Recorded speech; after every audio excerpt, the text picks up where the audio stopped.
नमस्कार। चलिए आज एक बहुत ही दिलचस्प और पुरानी कहानी को समझते हैं। सोचिए, एक पिता है जो खुद को भगवान मानता है और एक बेटा है जो उसकी पूजा करने से साफ इनकार कर देता है। जी हाँ, ये भक्त प्रहलाद की कहानी है। एक ऐसी कथा जो हमें दिखाती है कि जब सत्ता का अहंकार सच्ची आस्था से टकराता है तो नतीजा क्या होता है। तो आइए इस बड़े टकराव की कहानी को जरा करीब से देखते हैं।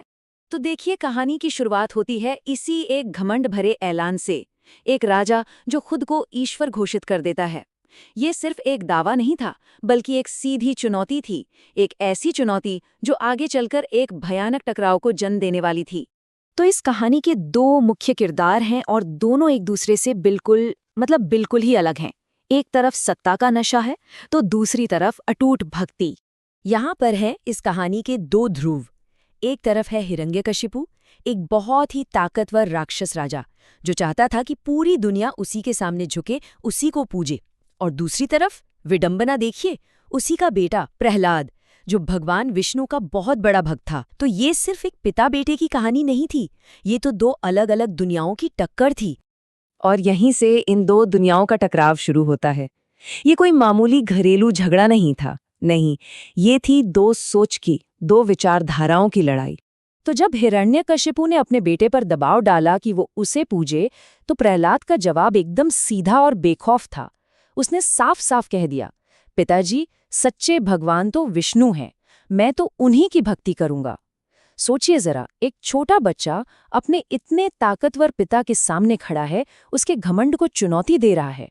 ये कितनी बड़ी हिम्मत की बात थी।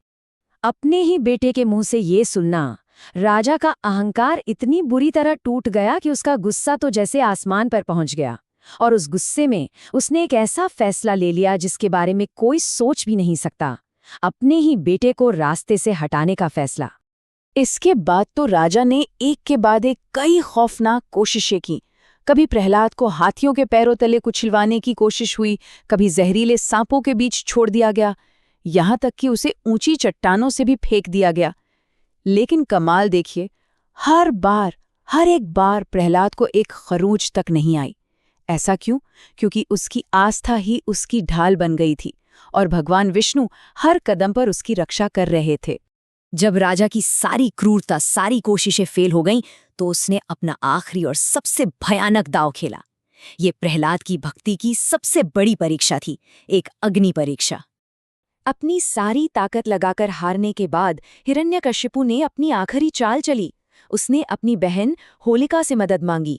होलिका, जिसके पास एक खास वरदान था, एक ऐसी शक्ति थी जो राजा के मुताबिक इस प्लान को 100% सफल बना देती। तो होलिका का वरदान क्या था?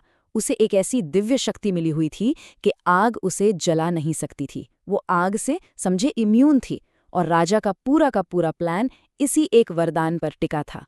प्लान बड़ा सिंपल था। होलिका प्रहलाद को अपनी गोद में लेकर धधकती आग में बैठ जाएगी।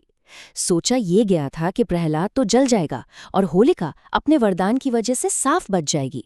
लेकिन जो होने वाला था वो किसी ने सोचा भी नहीं था। भगवान की लीला देखिए, वो वरदान ही होलिका के लिए श्राप बन गया। प्रहलाद का तब बाल भी बांका नहीं हुआ, पर होलिका, जिसे आग छू भी नहीं सकती थी, वो उसी आग में जलकर राख हो गई। इस चमत्कार के बाद कहानी अपने आखिरी और सबसे ड्रामेटिक मोड़ पर आ पहुंचती है। अब तो भगवान को खुद आना ही था। हिरण्यकशिपु के पापों का घड़ा अब पूरी तरह भर चुका था। उसके जुल्मों का हिसाब करने के लिए खुद भगवान विष्णु प्रकट हुए, लेकिन एक ऐसे रूप में जिसकी कल्पना किसी ने दूर दूर तक नहीं की थी। भगवान विष्णु ने नरसिंह का अवतार लिया, आधा इंसान आधा शेर का एक ऐसा शक्तिशाली रूप जिसे कोई हरा नहीं सकता था।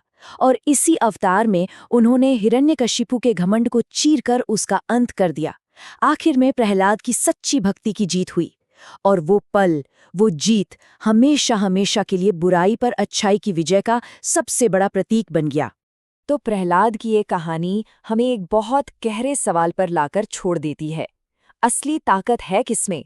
अहंकार, सत्ता और हर चीज को काबू करने की जिद में, जैसा हिरण्यकशिपु को लगता था, या फिर उस अटूट विश्वास और सच्ची आस्था में जो प्रहलाद ने हमें दिखाई? ये एक ऐसा सवाल है जिसका जवाब शायद हर जमाने में हम सबको ढूंढना पड़ता है।